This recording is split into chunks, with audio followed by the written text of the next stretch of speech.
بسم اللہ الرحمن الرحیم۔ السلام علیکم دوستو، سید خاندان کے ایک صاحب بلخ میں رہتے تھے۔ ان کی اہلیہ بھی سادات میں سے تھیں۔ اللہ تعالیٰ نے اولاد میں ان کو بیٹیاں دی تھیں۔ ان پر فقر و غربت نے ڈیرے ڈالے۔ وہ حضرات اسی فاقہ کشی کی زندگی گزار رہے تھے کہ وہ صاحب اپنی اس بیوی اور ان صاحبزادیوں کو چھوڑ کر انتقال کر گئے۔ وہ سیدہ خاتون دشمنوں کے طعنوں کے خوف سے اپنی ان صاحبزادیوں کو لے کر بلخ سے سمرقند روانہ ہو گئی۔ جب یہ سمرقند پہنچی تو وہاں شدید سردی پڑ رہی تھی۔ اس نے اپنی بیٹیوں کو مسجد میں بٹھایا اور خود کھانے کی تلاش میں باہر نکل گئی۔ اسی تلاش میں اس کا گزر دو مجمعوں کے پاس سے ہوا۔ ایک مجمع ایک مسلمان کے پاس لگا ہوا تھا جو اس شہر کا حاکم تھا، اور دوسرا مجمع اسی شہر کے ایک بڑے مجوسی آدمی کے پاس لگا ہوا تھا۔ سب سے پہلے وہ اس مسلمان حاکم کے پاس گئیں اور اس کے سامنے اپنی قسم پرسی کا پورا حال بیان کیا اور کہا کہ مجھے آج رات کا کھانا چاہیے۔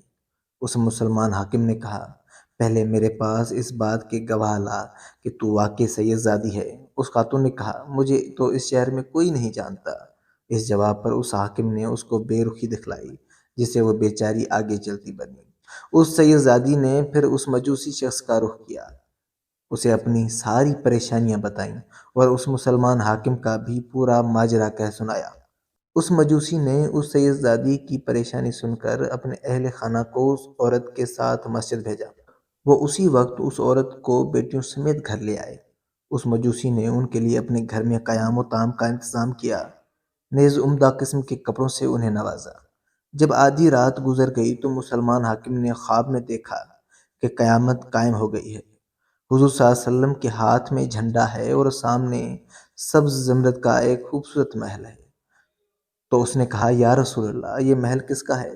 آپ صلی اللہ علیہ وسلم نے فرمایا، ایک مسلمان آدمی کا ہے۔ اس نے کہا، یا رسول اللہ صلی اللہ علیہ وسلم، میں بھی مسلمان آدمی ہوں۔ آپ صلی اللہ علیہ وسلم نے فرمایا، پہلے اس بات کے میرے پاس گواہ لے آ کہ تم مسلمان شخص ہے۔ یہ سنتے ہی وہ شخص ہکا پکا رہ گیا۔ آپ صلی اللہ علیہ وسلم نے فرمایا، تم نے اس سے کہا تھا کہ پہلے اپنے سید زادی ہونے پر گواہ لے آ، اسی طرح تم بھی پہلے اپنے مسلمان ہونے پر گواہ لے آؤ۔ اسی حال میں اس کو جاگ آ گئی۔ اس نے رونا اور سر پیٹنا شروع کر دیا اور اس سید زادی خاتون کو ڈھونڈنے کے لیے شہر میں چکر لگانا شروع کر دیا، یہاں تک کہ اس کو سراغ مل گیا کہ وہ فلاں مجوسی کے گھر میں ہے۔ وہ اس مجوسی کے پاس آیا اور آ کر کہنے لگا کہ آپ کے پاس جو سید زادی خاتون ہیں ان کو میں اپنے پاس لے کے جانا چاہتا ہوں۔ مجوسی نے کہا، یہ نہیں ہو سکتا۔ اس نے کہا، 1000 سونے کی اشرفیاں مجھ سے لے لو اور وہ گھرانہ مجھے دے دو۔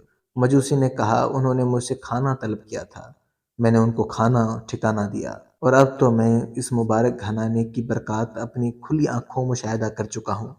ان بابرکت لوگوں کو اپنے پاس رکھنا میں اپنے لیے ضروری سمجھتا ہوں۔